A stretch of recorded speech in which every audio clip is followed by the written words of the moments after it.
मस्जिद नबवी का एक कोना था और एक बंदा वहां बैठ के दुआ मांग रहा था। उसके दुआ के लफ्जों पर गौर कीजिए, ऐ अल्लाह मैं तुझसे इसलिए मांगता हूं कि तू मेरा अल्लाह है, तेरे अलावा मेरा है भी तो कोई नहीं। तो ये वो दुआ मांग रहा था और मस्जिद नबवी के कोने में बैठा था। हुजूर ने देखा तो एक सहाबी से कहा, वो जो दुआ मांग रहा है उसको जाके बता दो तुम्हारी दुआ कबूल हो गई है।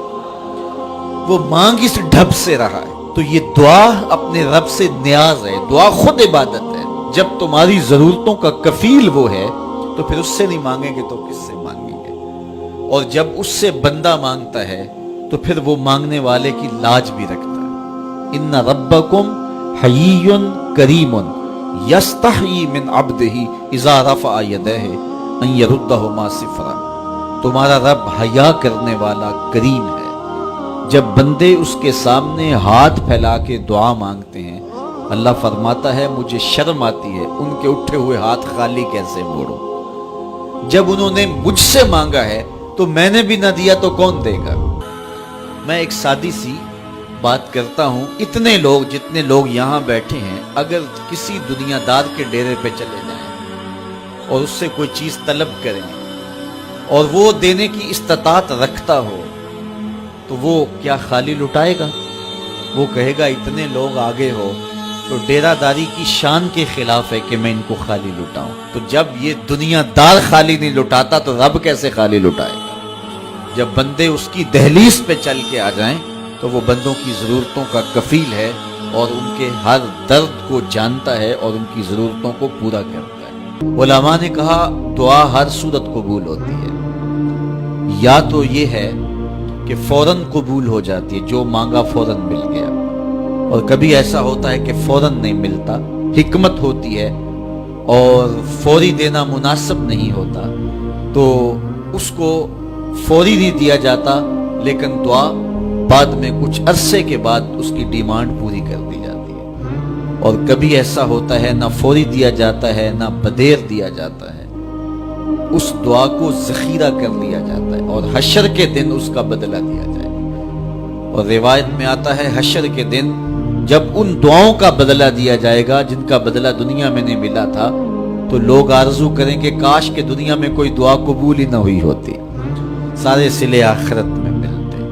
अल्लाह अकबर। कभी ऐसा होता है जो मांगा जाता है वो नहीं दिया जाता, उसके बदले में कुछ और चीज दे दी जाती है जो उसकी जरूरत होती है और जो उसके लिए मुनासिब होती है। वो कुछ और मांग रहा होता है लेकिन अल्लाह अपनी हिकमत के तहत उसे कुछ और अता कर देता है। बाहर सूरत दुआ कबूल होती है और बंदों के उठे हुए हाथ अल्लाह पसंद करता है। दुआ अल्लाह से राज़ो न्याज की बातें, जो बातें बंदा किसी से नहीं कर सकता वो अपने रब से डायरेक्ट करता है।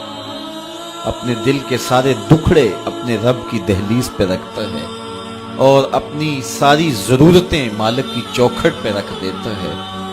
और उससे मांगते हुए बंदे को शर्म नहीं आती, हया नहीं आता, बल्कि उससे मांगते हुए फख्र महसूस हो रहा होता है कि मैं अपने रब से मांग रहा हूँ। किसी और से मांगे तो झिझक लगती है, लेकिन मालिक से मांगे तो अपनायत का एहसास होता है कि मैं उससे मांग रहा हूं, इसलिए कि वो हमारा रब लगता है, हमारा उससे रब्त कितना गहरा है। आज ये भी बहस चलती है नहीं मांगना चाहिए, फलां वक्त में नहीं मांगना चाहिए। तो वो कहता है मुझसे मांगो, जब भी मांगो, मेरा दस्ते करम तुम्हें देने पे आमादा है। और अगर कोई नहीं मांगता फमा कुल मा या बो बिकुम रब्बी लौला दुआउकुम, ए महबूब फरमा दो अगर ये नहीं मांगेंगे तो अल्लाह भी परवाह नहीं करेगा। मांगना तुम्हारी जरूरत है, अगर तुम मांगते रहोगे तुम्हारी झोलियां भरता रहेगा, और अगर तुम्हें उससे नहीं पुकारोगे तो वो भी तुम्हारी परवाह नहीं करेगा। तो उसके हुजूर दुआएं मांगो, अपनी आरज़ुएं पेश करो, अपनी तमन्नाएं उसके हुजूर पेश करो। अच्छा, दुनियादारों से मांगे तो अपने लिए मांगते हैं, लेकिन अल्लाह से मांगो तो अपने लिए भी मांगो, औरों के लिए भी मांगो। वो करीम है, वो देता है और खुश होके देता है, तो उससे मांगो, उससे झोली फैलाओ।